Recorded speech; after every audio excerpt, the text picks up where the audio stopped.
Well, good day, everybody. I want to welcome you to I'm for Fun. Thank you for tuning in today, wherever you are. Again, we're represented on all continents, and we probably will have at the end of the podcast around 20 countries. I'd like to start out with some hot topics before we get to our guests. And we start with a COVID update. Right now, more than 433 million shots have been given worldwide.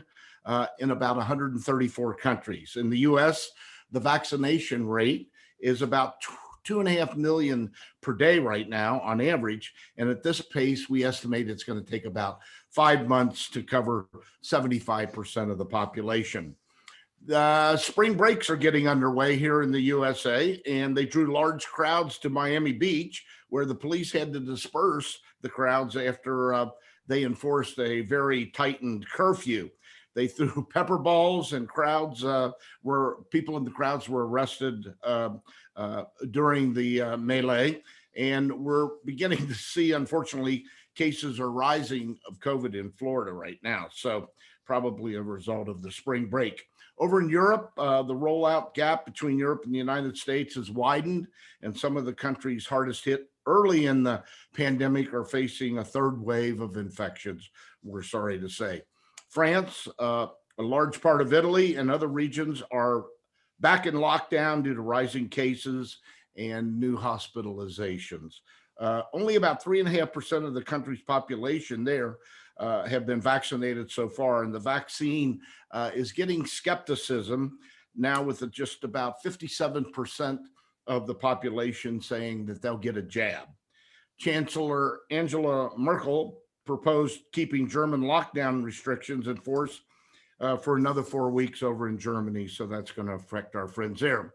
The European Union officials will probably block future exports of AstraZeneca vaccine to the UK. This came after a scare over the safety of the AstraZeneca vaccine, which was a setback to the rollout. And although some countries restarted using the shot, public confidence in the shot has taken a hit, and it has been shaken. I'm calling it the AstraZenephobia. It's a backlash that seems very unfounded. If you can get a shot, get a shot. Only about 10% of Europeans have received a first dose, compared with 23 to 25% in the United States and 39% in Great Britain. On park openings, parks across the U.S. are still gearing up for openings at various points, March through May. A few notables are Disney's parks in Florida are open, with the exception of Typhoon Lagoon. Busch Gardens in Tampa and Williamsburg are open. Dollywood's open. SeaWorld parks are opening. Silver Dollar City is opening. The Six Flags parks are starting to open. And Universal, of course, is getting open too. Lego in New York is preparing for its spring opening. Haven't announced an exact date, but it is coming on. And the Cedar Fair parks have announced their openings, and they're getting ready. So that's good news. Over in California, opening dates aren't all up to the theme parks. The counties in which they're located must attain certain substantial tier levels before they can work out their exact opening dates and their levels of capacity. Disney and California Venture opened May 30th, Knott's Berry in May, Lego April 15th. Universal hasn't given a date, but it looks like it's going to be somewhere in May, and Six Flags Magic Mountain on April 1st. Over in Europe, Disney Paris will not open on April 2nd as it was intended. The COVID cases and the hospitalizations in the area have created a surge, so that stopped that. Our friends over at Liseberg, Andreas Andersen, no date set yet. We're going to hear from him in a next podcast, so we're going to get a good update on Sweden. Thorpe Park, hoping for April 12th. Europa, unknown again as a result of the close down. And our friends over at Blackpool Pleasure Beach, Amanda Thompson, our chairman of IAPA, is pushing for April the 12th. Puy de Fuego in España, shooting for March 27th. Portaventura in Spain, 23rd of April, and the Efteling, March 31st. Cases are surging in parts of South America, where it's overwhelming the healthcare system right now. And the areas struggling seem to be Brazil, Peru, parts of Panama, and parts of Guatemala. Uh, Brazil just recorded its highest day death rate from the virus as it swore in its new health minister recently, and the country, I'm sorry, has registered about 12 million cases. We're going to hear about that in just a minute. The other thing that's happening here in the U.S. that's a little disconcerting is we're starting to see the rise in gasoline prices at this early time in our season, and as we know, rising oil prices can have an impact. So we're going to be watching that closely as we move forward. I'm very pleased today to have two great friends and people join me for the I'm for Fun podcast. Our first guest I'd like to introduce is Gerardo Arteaga Jr. Gerardo literally grew up in the amusement industry. His father, Gerardo Sr., opened Fantasielandia in Chile in 1977. And as he grew into the business, Gerardo took over the FEC division of his father's company and became the regional manager for 10 of the FECs by the year, I think it was 2000. He then moved to Fantasielandia as the customer of service manager and eventually was promoted to general manager, a role he still fulfills. And in 2017, he was promoted to corporate vice president and heads up the business strategy for the Diversur Group, which oversees not only Fantasielandia, but also Happy Land, Fundo Amalia, and a lot of the other investments that the company has. I think one of his crowning prizes was when he was elected in 2015 as chairman of IAPA.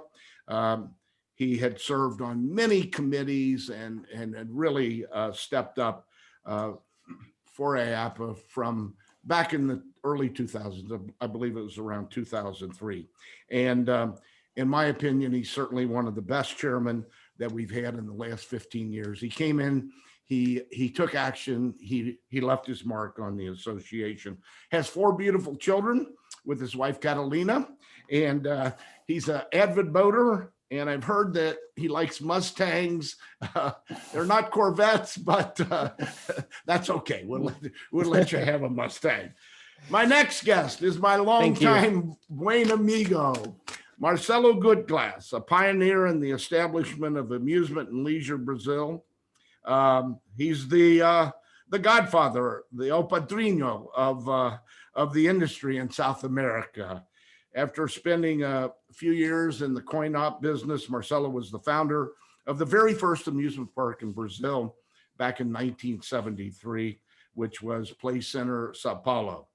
And after that success, Marcelo expanded his interest and opened Hopi Hari, which was the largest amusement park in South America back in 1999, a park that we got to help him work with. And then he founded a chain of FECs called Playland, which operate throughout South America and Latin America.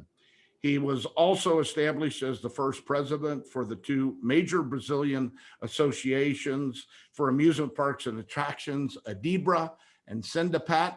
And Marcelo, you'll talk about that in a moment, but I was happy to be one of the signers when I was chairman of IAPA with you on Adibra. He's influenced not only the industry in Brazil, but the world.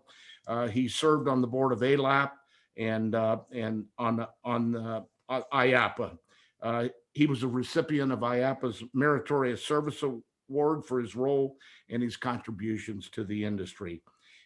He's married to his wife, Marley, and he's always looking for new ideas and, more importantly, new ways to make money. Gentlemen, bon dia, buenos dias. Welcome. How are you? Buenos dias, Dennis. Listen, thank you both for joining me. This is the first time we've had 2 guests on at the same time, but there was a lot to cover in South America, and we couldn't think of 2 better individuals to come on and work with us in this regard and answer some questions. I'm going to dive right into some questions. Gerardo, I'm going to start with you. We know that you operate Fantasylandia, and I'll get that out in a second. And I was great all week, and you're heavily involved in the parent company. You operate somewhere between 90 and 100 parks. Give us a little bit of background on you, and then we'll go over to Marcelo. Well, we have Fantasylandia in Chile. That is a park who's turning like 43 years old.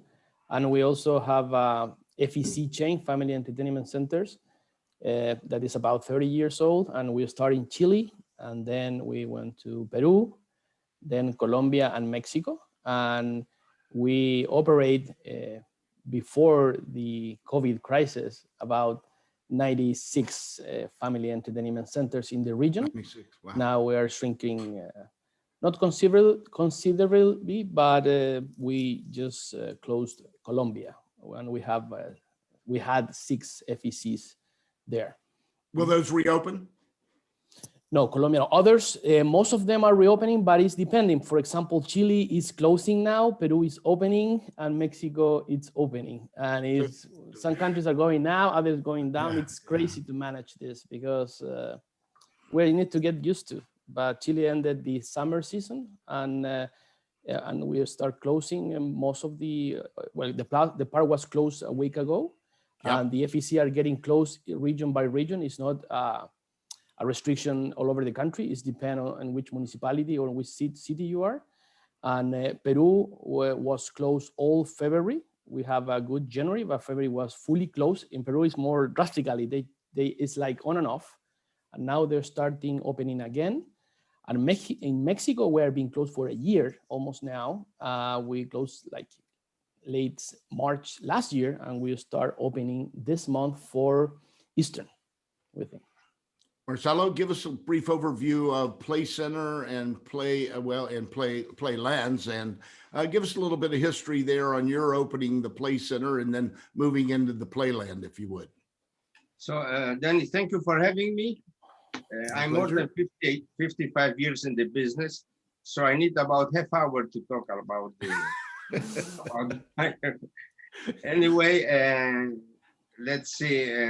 I started in the coin-operated business with jukeboxes. I built the first jukebox in Brazil, and then I have an operation of 20 or 25 of them. Then a friend of me presented a pinball machine. So this was a very good business because we went up to 3,000 pinball machines in the country, right? Right. And after this, one of the suppliers invited me to Italy, and he showed me a park, an amusement park. They're very nice in Naples. It's called Ederlandia. It's up to date. It's open, and the owner of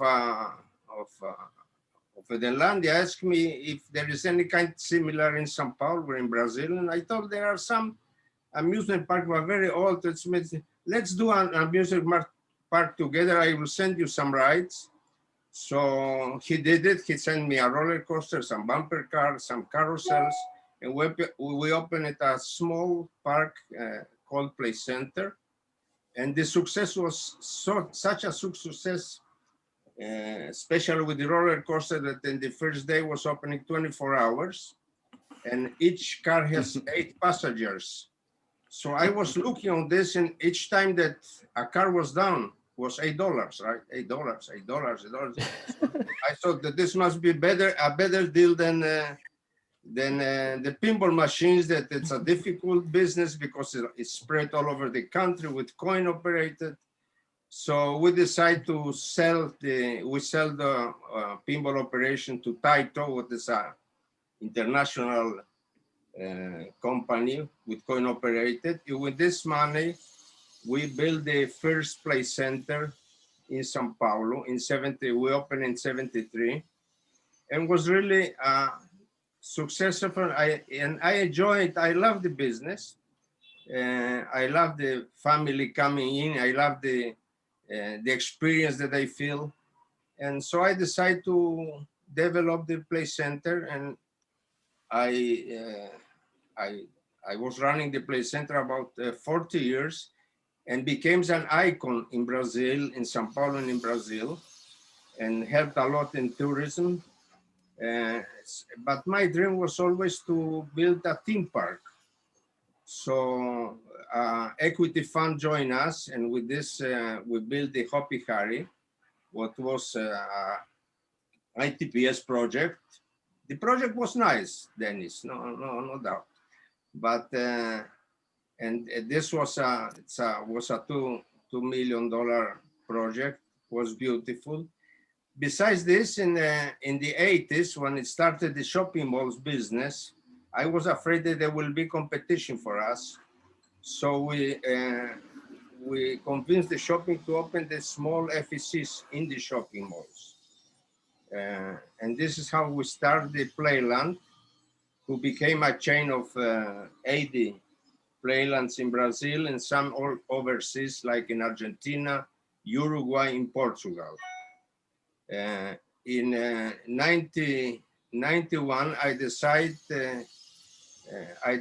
to leave the 91. Sorry, no, in 2002, I decided to leave the partnership with the Equity Fund, and I stayed with Play Center and the Playlands in Brazil, and I was running the Play Center until 10 years ago, when I closed the park for some reasons that perhaps, if you want, I can explain. Today we are running the Playlands in Brazil and focusing on big Playlands, like 50,000 square meters in the shopping mall, what is a success. So we join the experience that we have in Play Center with the experience in Playland, and make the Play Center family what we call today the operation. This is more or less my brief history in the industry. Well, it's a great history, and everybody knows you. As I said, you're the El Padrino of Latin America, and you started it all. We've got a lot of questions coming in. I'm going to come back to you, Gerardo, for just a minute. We had a lot of manufacturers get in. Sasha Sabolka from Inneman, and Christian von Elderfeld from Mach, and Francine Gonzalez, and many others. I'm going to feed you a few questions. The questions are really about what's going on in Latin America, because the vendors, the manufacturers, are very interested about when it's going to come back, what they can expect, what they can do to help the industry down there, and how they can support you. One of the things that came in, it says, and we know that the Mercosur countries have been very instrumental in working on taxation issues, and our good friend Alain Baldassi worked very hard on that for Latin America and South America.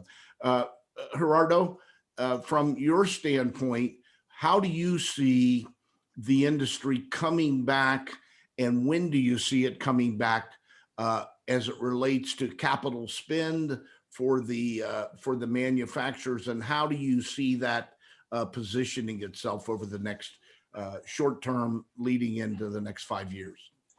I think I will take two perspectives. One is the most broader spread in the region, that is the commodities are rising, the price of the commodities. That will help Latin America for sure, if it will become a long term, and that will help Brazil, Chile, Peru, Colombia, and others.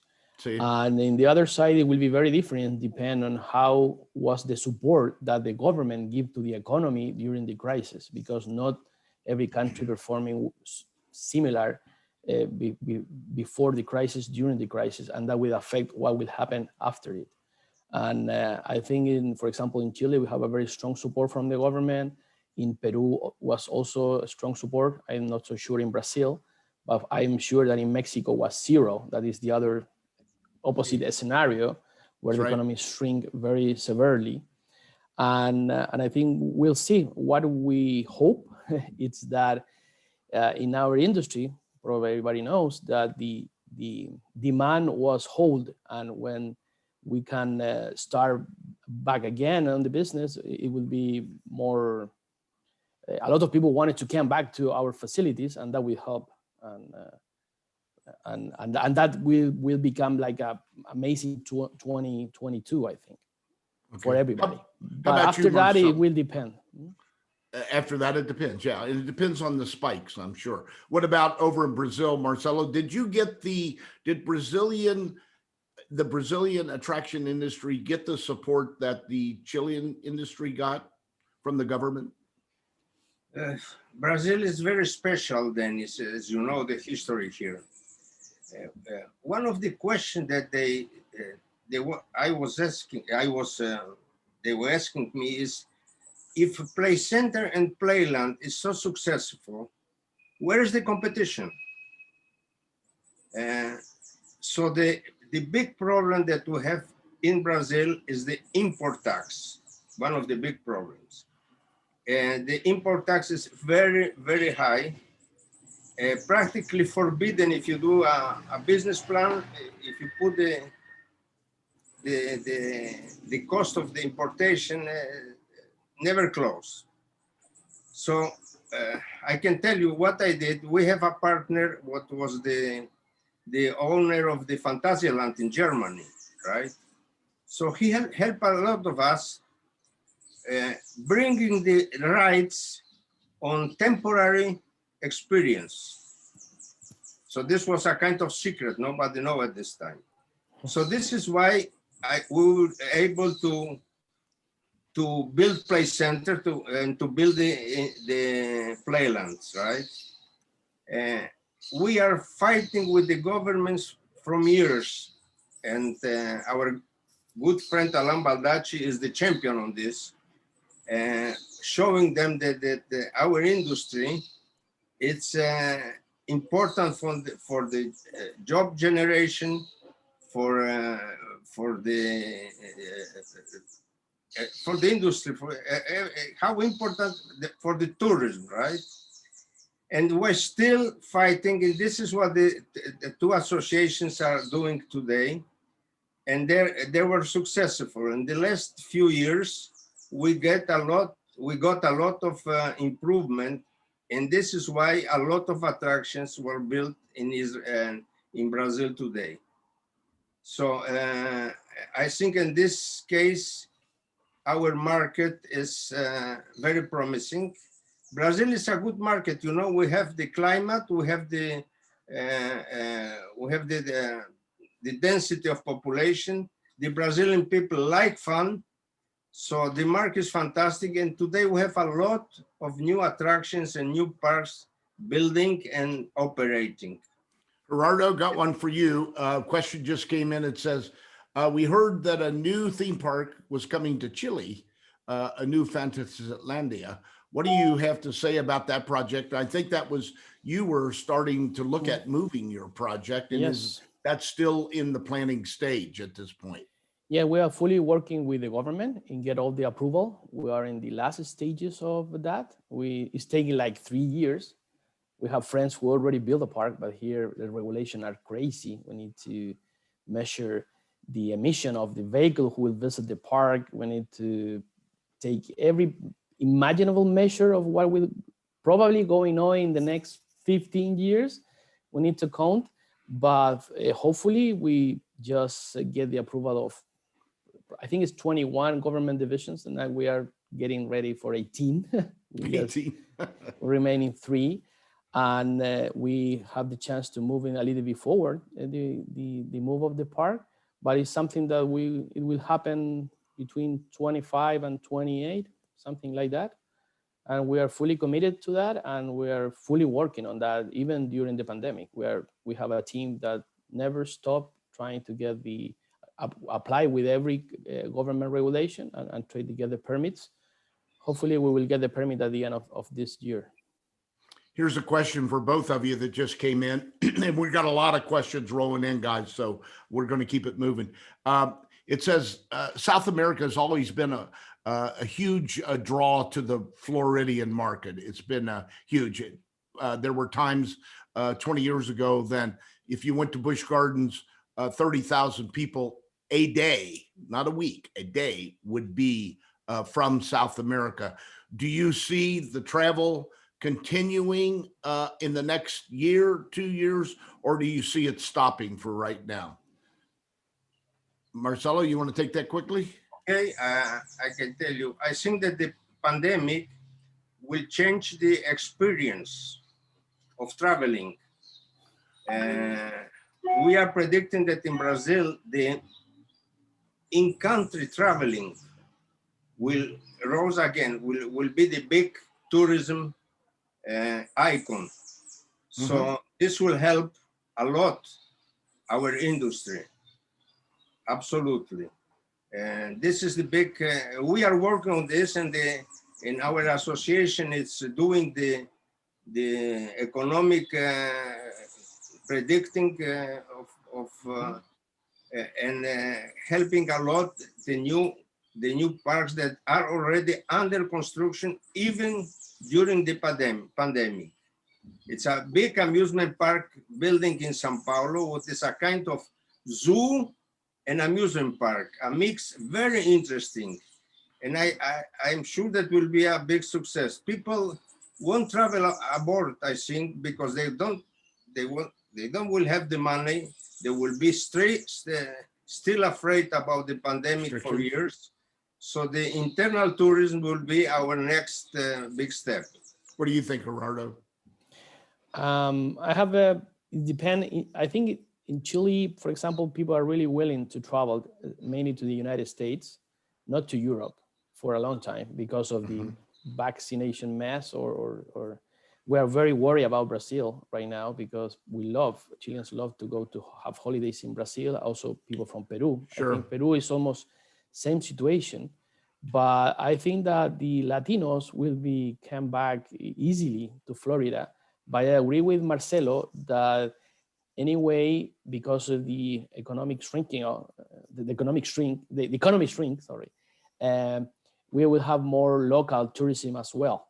But I think that people are just waiting to traveling again, and probably travel it will change a little bit. But I'm optimistic, and I think that also for many people from Latin America, we need to understand that it's not very expensive to go to the US. And that is also something that push people to go there just for buying things. I remember many stories from friends who live in the US, how people from Mexico, even Chile, of Brazil is huge. They are going there to buy notebooks and many, many things. And I think it's a very good business for the North America also. And I think we will come back. Here's another one for both of you. It says, how do you think the changing consumer profiles will impact attendance in the future? In the past, parks competed with other parks and attractions, but more and more it seems that people, at least in the United States, have less disposable time. What are you doing, and what can you do as an industry to overcome this trend? I'll start with you, Gerardo, on that. So we're talking about disposable kind. Yeah, but I think we need to be back to our roots, and we need to, the consumer, we decide, depend on which experience they are receiving and the value for money. And we need to be very focused on how if the experience worth the money and the time also, both things that they wanted to expand. And we need to be very focused on that. And I'm not worried if we develop products and services that are updated and people think that they have value. And I think the other, being outdoor, we have indoor and outdoor business, but being outdoor is something that it will be more valuable than ever because all of that happened to all of us during the last year and a half, or probably through this year also. And I think that is something that people still want it to be. And if they have less money, we need to be more efficient and be less expensive, and we need to be adapted. But I'm very confident about the future of entertainment. Marcelo, I'm going to go to you on the second half of this question. Excuse me. It says, Mr. Gutglas, you operate many indoor centers, as you just indicated, with your playlands. Are you contemplating any additional programs like we're seeing develop in the United States and in Europe, where people have short time events like beer festivals, food festivals, things that generate repeat visitation. Is something like this happening in South America? So we're seeing parks, Marcelo, like Knott's Berry Farm, putting in food festivals. Disney's done that for years. And they're asking, are you looking for ways to increase business through extending your visitation experience? Not particularly, not myself. We are focused, our company is focused on indoor operations, especially in the shopping malls, but big operations, big indoor operations. This is focus of my company, but there is no doubt like that many people, many enterprises are looking for this kind of experience that you are telling, outdoor and indoor, and with shows, but I was, from the beginning, my company was selling roller coaster or the rides. We always were selling experience. Mm-hmm. So I think that the success of Play Center is that people, when they come into our operation, they feel well, they feel energetic, they feel welcome, and our employees were always training like this, right? Yeah. But there is no doubt there is a room for this kind of experience outdoor. With the outdoor experience will be the next one, because people, that's what they like. Yeah, they're doing it more. Pandemic, right? What about you, Gerardo? We have festivals, and we also have different, how we say, the approach to Halloween, because Halloween is being extremely successful in Brazil, here also, but here is not shoulder season. It's when the season started coming up, because we are upside down. It's backwards. It's at the beginning of our season in October. Mm-hmm. But we developed different concepts. The last one was like the El Día de los Muertos, that is the like Coco, the Disney movie about the traditional Mexican tradition with the dead, and its different approach. And that was our last special event. Obviously, all of these events were put on hold until the pandemics allow us to having events. We have no shows in the park for the last 4 months that we have the chance to be open. No characters there, nothing. It's just ride and keep distance and have fun. And people really wanted to have a lot of food. That was an amazing thing that happened this summer to us. It was because they didn't went to restaurant. They wanted to have like triple hamburgers or eating until they were full. Well, one of the things we've been seeing in America, and then I'll come to you, Marcelo, is we have been seeing the internal per capita spend increase for those parks that have been up. I mean, 17 to 30% in some cases. So is that what you're both seeing? People spending more when they go, maybe less people, but a higher spend, Marcelo?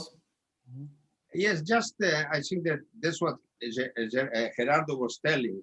But up to now, we have thousands in the Facebook, in the social, we have thousands of people asking to come back with Halloween experience, because Halloween experience was in Sao Paulo, our Christmas, 400,000 people, 500,000 people during 1.5 months attended the Halloween experience. So who will take this experience and can repeat it, like Play Center was doing, there will be hundreds of thousands of fans that want the festivals, they want the Halloween, they want that what Play Center already left behind. Yeah. So I think that this will be in this. People like festival, people like dance, people like sing, people like having drink. fun and drink. Sure. And yeah. Of course. I know a guy who used to go to Brazil and drink a few caipirinhas every once in a while. I know. I don't know who was this. Who was I this? don't know who that guy was. Okay, here's one. It says, and I'm going to go to you first, Gerardo, and then come to you on this. It says, gentlemen, where do you feel the innovation is coming from in leisure attractions? Does it take large sums of money to be innovative?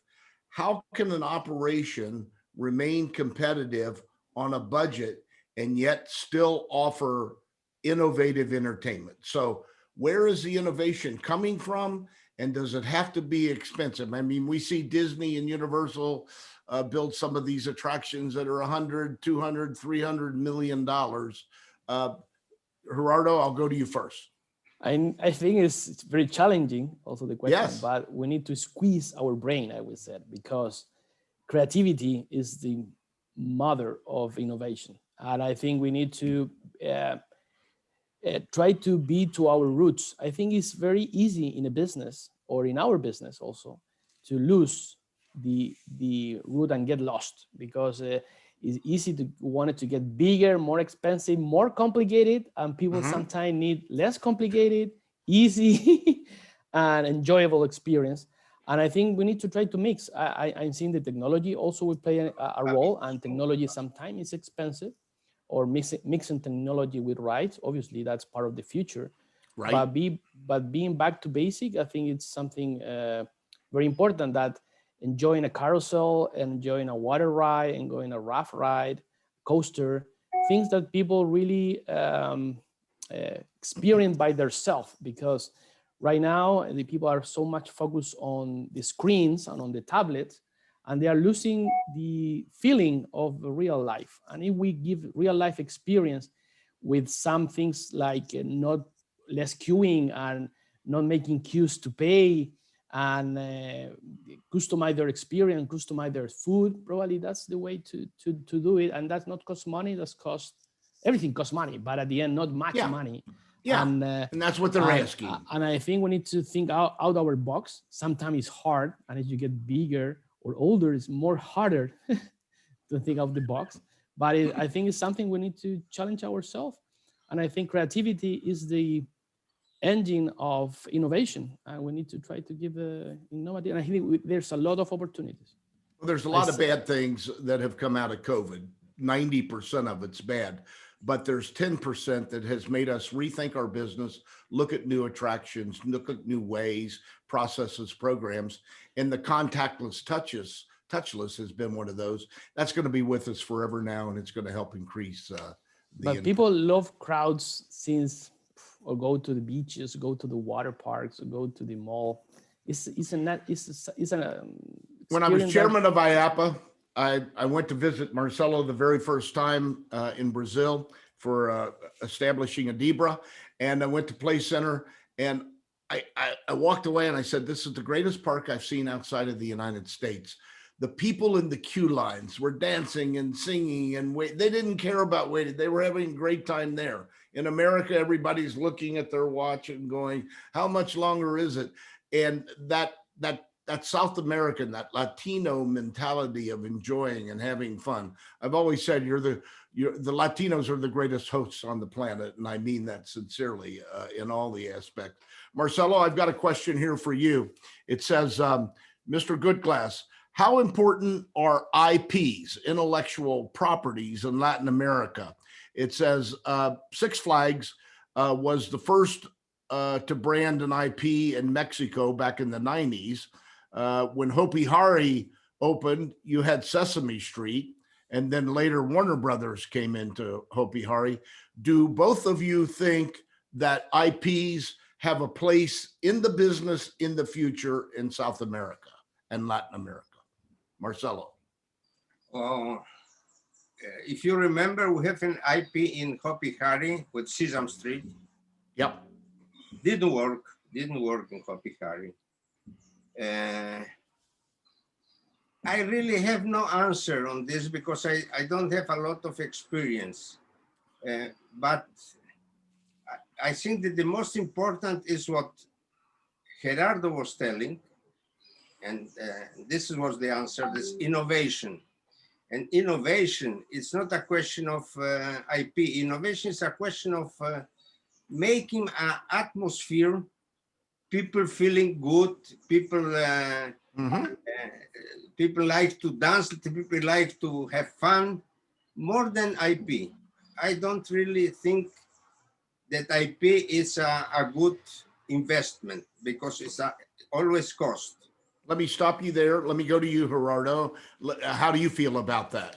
I see it different all over the world. I mean, I feel close to Marcelo, but because I think we have a different market with a very teeny margins, and IP sometimes are expensive, and I think it needs to be a symbiotic relationship for both.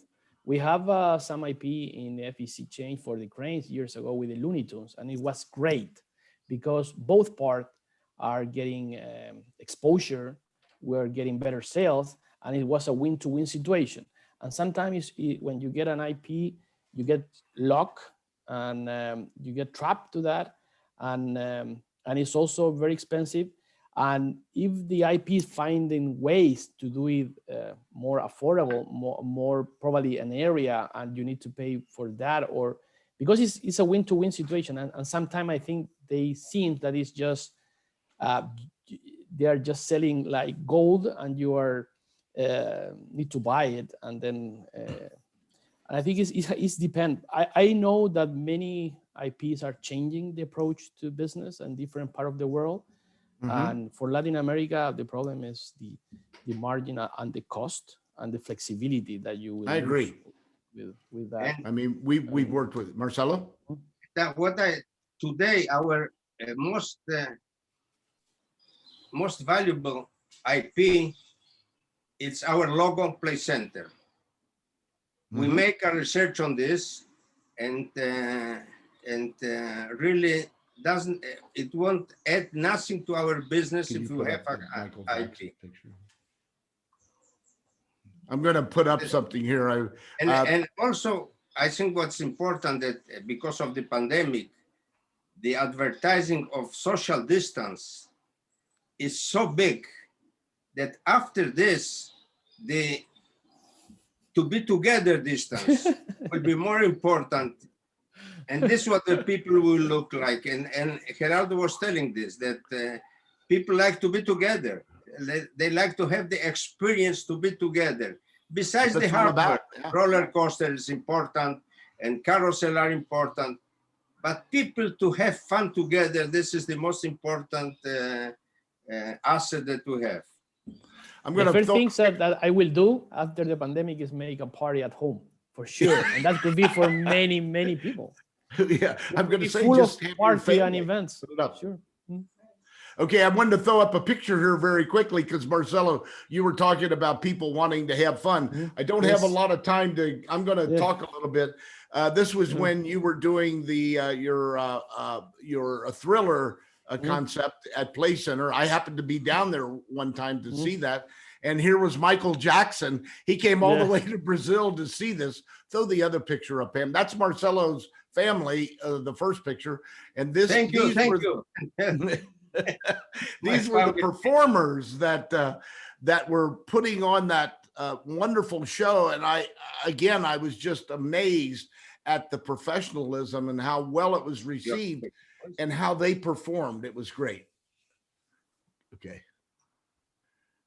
Marcelo? This was really Michael Jackson was the biggest media event that we have in 50 years.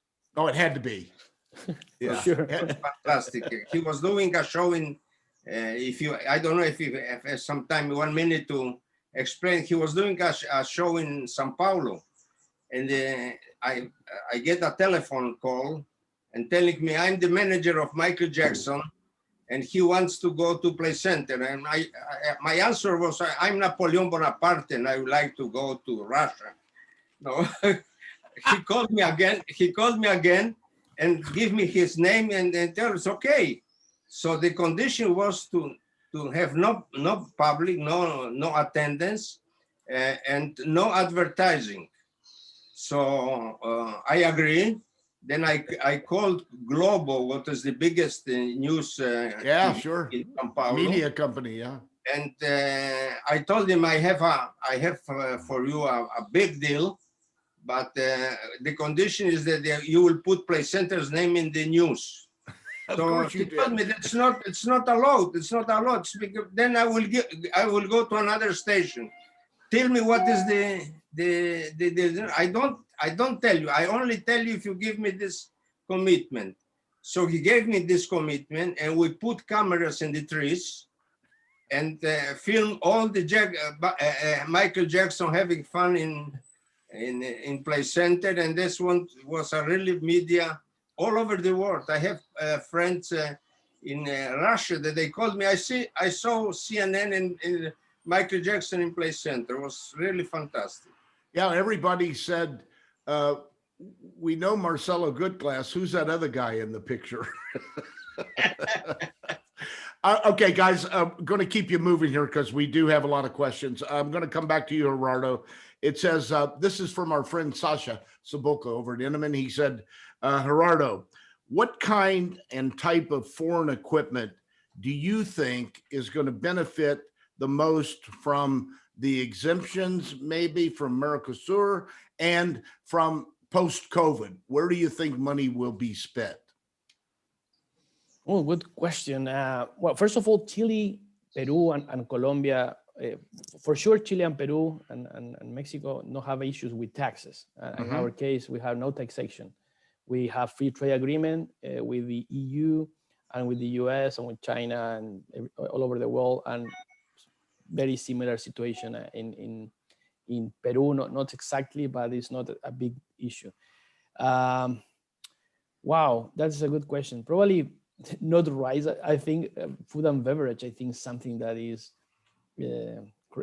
growing and growing. But at the end, talking about ride, I think same equipment that always, coasters and things, rides where people can feel the speed and the wind and be outdoor. And also water rides that is amazingly popular everywhere. And I think there's a lot of fun in water parks and in water rides when you ride dry also.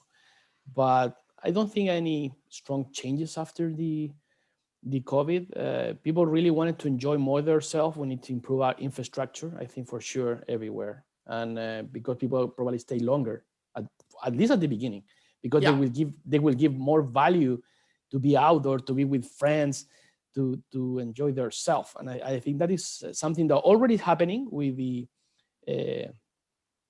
attendance that is very low right now because the restriction, but it will still happening in the future. We need to improve our infrastructure on the amusement industry throughout FECs and infrastructure, and also contactless experience in terms of cashiers and buying food, and people that get very much used to contactless and touchless. Yes. Everywhere that I go here in Chile is contactless.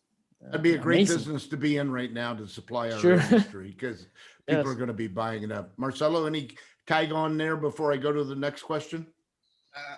I think that my answer is exactly like Gerardo's point of view. There is nothing that they can add. Always, hardware always will be important. Well, we live on repeat visitation in the industry. I say this all the time. Repeat visitation is driven by capital expansion and new attractions. So absolutely, that's why people come. I think we agree. Here's a question from Francine Gonzalez over at Whitewater. She said, ask Marcelo and Gerardo, if you will, how they differentiate when they're looking at marketing materials. So this is a little bit long, but marketing materials seem to look similar, but the quality of pricing and wide-ranging quality can be very different. She says, how can we, as an industry, a manufacturing industry supplier, help growing regions to make sure that developers know the value of good quality, safe attractions, and long-term benefits to the owner, to the region? So as we know, there can be a ride or an attraction that looks very similar, but it's A, B, C, D level. She's asking, how can we help educate some of these emerging developers and markets? Marcelo, quickly on that. First of all, Give you time to think, to- Gerardo. Thanks. just to answer Francine, the water park industry here is in a big development. There are a lot of water parks in a lot of water parks projects. I personally always, my choice was the best supplier always. And the way that I find out is talking with our friends from other parks, right? So it's difficult. Talking back and forth. So you're talking to Gerardo. Gerardo is talking to somebody Yes. over. Yeah, of course. Yes. Yeah. Same. For example, just up to Gerardo with Gerardo's father, I bought the Always boomerang ask Marcelo. after his experience in Fantasialand, right?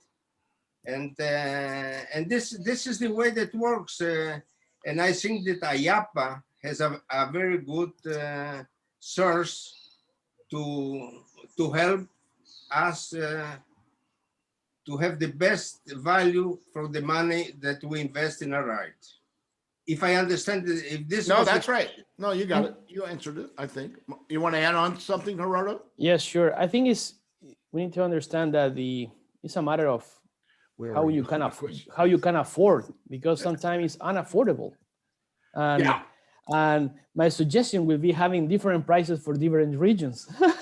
that could be the ultimate solution, because if the manufacturer really wanted to have a strong presence in different part of the world, we need to adjust their product, probably not selling the same product line, but making products that could be affordable, because everybody wants to have the best ride and the best product. But if it was impossible to pay, it's something that is not a matter of how you can explain it. It's a matter of the ROI that you will get from each investment. I think that is the challenge for the suppliers, and some suppliers do a lot of effort in order to given prices that they are affordable, and it's about that. And obviously, it's depending on the size of the company.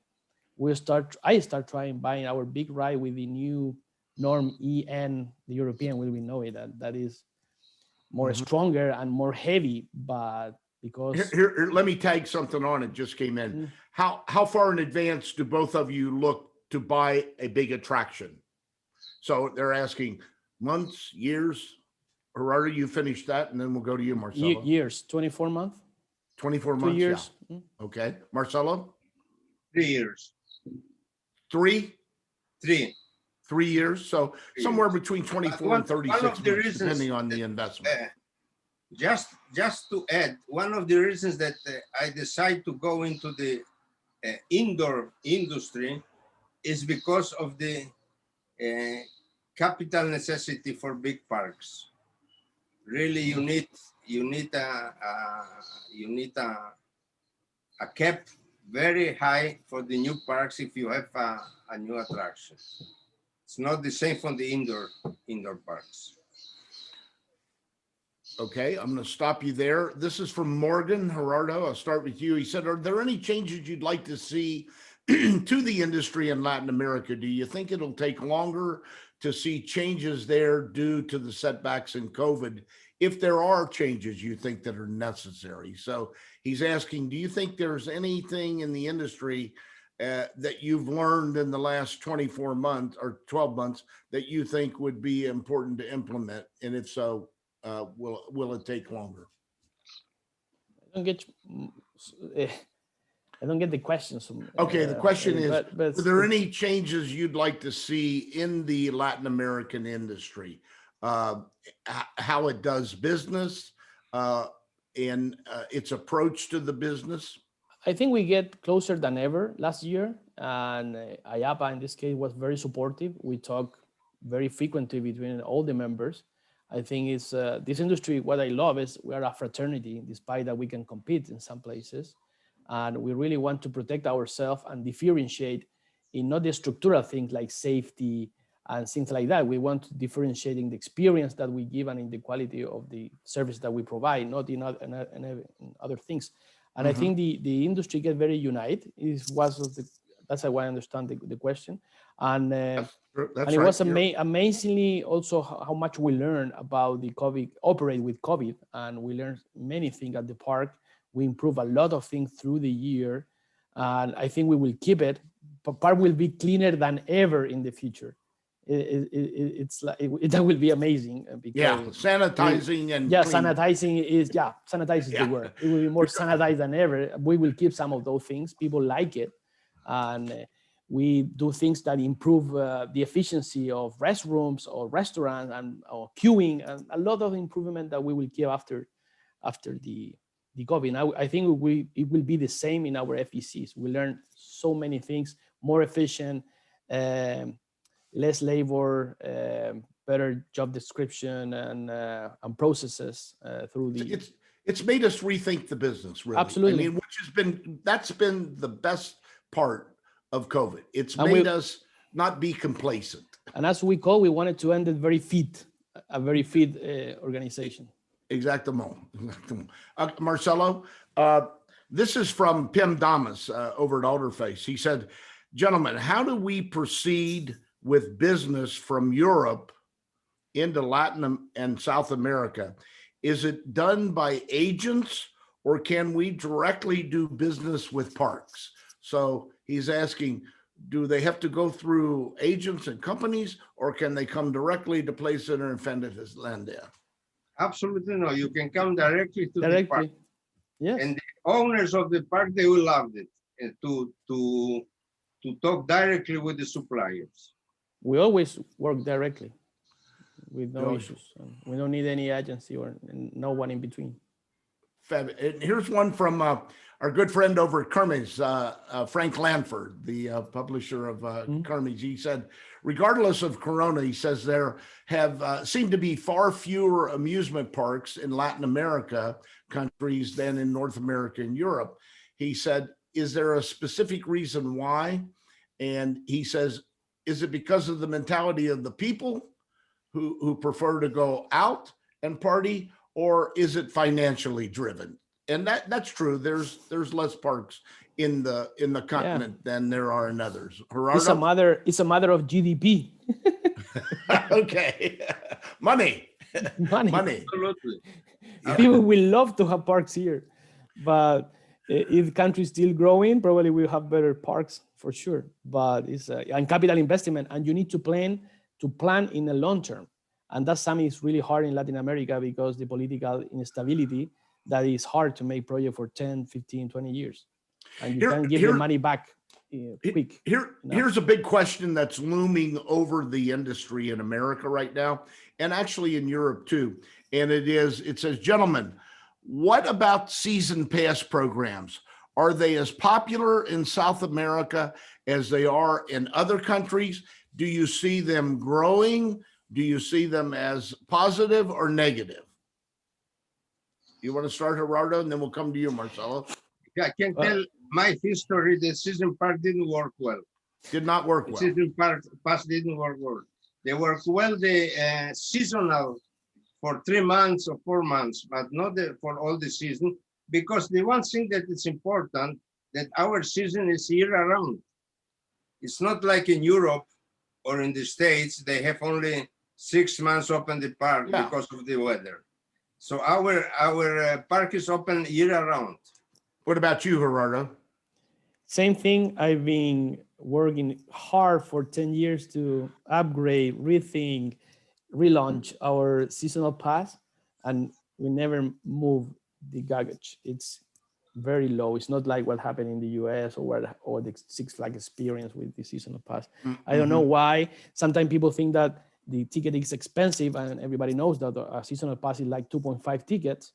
But even with that, people that are not using much, and we have heavy users. Obviously, when you have a teeny business or a teeny, we just selling that to the heavy users, and probably. And you know what I think, Dennis? What? That the Latin America, the Latin people, they don't make plans for 1 year or for 2 years. They are very impulsive oriented. Impulsive. Let's go to the park next week. Boom. They don't think to go to the park 4 months from now. It's a question of mentality also. Guys, we're coming up on time here, and I'm just, Gerardo, I've got one more question for you. It said you were chairman of IAPA in 2015. As I said at the outset, I think you're one of the best chairmen we've had. You really made some movement and left your mark on it. That's important, I think, as a chairman. And it says they're asking you, how do you feel that IAPA continues to support Latin America? And I'll start with you, Gerardo, because you were chairman, and then I'm going to ask you why you never accepted to be chairman, Marcelo. Well, as I said, last year was very supportive to us. We have a lot of support from IAPA, especially from Paulina and all of the friends behind, because IAPA is made mostly of volunteers, but really thanks to the staff and the volunteers. And I think people were being very open. We have a lot of different chats last year talking about what's going on, what's your plan. For example, I decided at the beginning of the year to shut down for 6 or 7 months. Some people think me crazy. And at the end, it was longer than what I decided to shut down the company. But we changed things with them, with the staff, with the other members. And I think things are doing well. We are getting more online for sure. But I think that the interactive experience that we have in the trade show is something very valuable. The be with colleagues and not just see them on Zoom or other platform. And I think it's something that we will come back, and I think they're doing a great job, and they help us strongly with the opening guidelines, because government really wanted to know what's going on in other places and who are the authorities on this, and that helps a lot to convince the different government through the region, in our case Latin America, to allow us to open based on that the recommendation that IAPA tried to pick all over the world and make his own document, and it's been updated many times also, because this is a developing story or it's continuing process. Process. Absolutely. Marcelo, quickly. Thanks to I think the oldest Latin America member of IAPA, more than 40 I think you are too, at 130. Yeah. But IAPA helped us a lot. I always send people to the seminars, and always 10 to 15 people went to IAPA shows in Orlando and whatever it is. But the most important asset that I feel is the network of friends all over the world. You can go any place in the world, any place, you will find a friend ready to help you or ready to give you advices. And this is, in my opinion, the most important asset. Yeah. Okay, guys, I've got one quick question. You can give me a thumbs up or a thumbs down. It asks the question, and this is a good one. It says, for years there have been rumors that Disney and Universal would come to South America and Latin America. Is it possible in the next 10, 15, 20 years? Thumbs up, thumbs down. Thumbs down. I can answer. Not even in 50 years. Not even in 50. Yeah. And you know why? Because it's less expensive to buy a fleet or 777 than build a Disney here. It's a matter of calculation, and they made the calculation very often. They can buy his own fleet of airplanes to feed the parks there in Orlando, and we're not so far. 6 hours, 5 hours. We are the long. With Buenos Aires, we are the 8 hours, but everybody's less than that. And I think it's the experience is there. That was the most visited city in the world, and I think I keep it that way. Well, I think it harkens back to what you said, Marcelo. You were talking about people staying internally, enjoying Playland, Fantasylandia, and the other properties you have in South America. As long as you do a good job, people are going to stay there. They're going to have a good time. And I agree with both of you. And if you ask where people from Latin America, where you wanted to live, probably Miami or Florida is one of the number one places. And it's not just going to the parks; it's just going. Exactly. Well, gentlemen, this is the fastest hour we've ever had. I say that every week. And we have so many questions. It's the most questions we've ever had come in. And we're going to send them to you. And if you have an opportunity, get back with Pam Westerman and you can give her some of the answers. We'll put them in the ITPS Daily News. People like to read them and see what your response was. So I want to thank you both, Marcelo, Gerardo. Thank you both for coming on. You're great guys, good friends. Thank you. And you've been wonderful supporters and developers of our industry. And it's been fantastic, really. You guys and you have a lot more yet to do. Thank you, Dennis, for your invitation. Thank you, everybody, for watching. Thank you, Marcelo. It was very good to see you. Thank you, Gerardo. Thank you, Dennis. I always have fun to be with you. Likewise. Not always. When you send me the checks, no. But besides this, I have fun with you a lot. And Gerardo, for sure. I'm friend of all the family, and really we enjoy this podcast, Dennis. Thank you for having us. Well, thank you. I want to thank you all thank you for tuning in. As always, it's been a great pleasure to host a podcast, particularly with two gentlemen like this. We've had wonderful guests on. We've gotten great comments from the viewers and the listeners. We've entertained thousands of people now, guys, and YouTube will be part of that. This will be on YouTube later this afternoon. We've risen to a level now where they put us on YouTube the same day. So people can go back in and see the podcast and listen to it if they're working out. I want to thank the manufacturers and the people who send in the questions today. Great questions. Wish we had more time. April 7th coming up is our good friend over in Liseberg, Andreas Anderson. He's going to be with us to talk about, as I said at the top of the show, what's going on, his observations in Europe, and give us his short and long-term views of the industry. He always has really great comments. On the 21st of April, we have Denise Bexon coming on. She's Director of Operations and Human Resources over at Maurice Pier, one of our finest piers in America. And they have not only piers, but beachfront water parks and resorts. And of course, Will's a former chairman of IAPA as well and did a wonderful job leading. Then we have Mario Mammon, Richard Coe coming on. They'll be doing a joint podcast like Gerardo and Marcelo to talk about Asia. And both of those gentlemen will bring tremendous insight.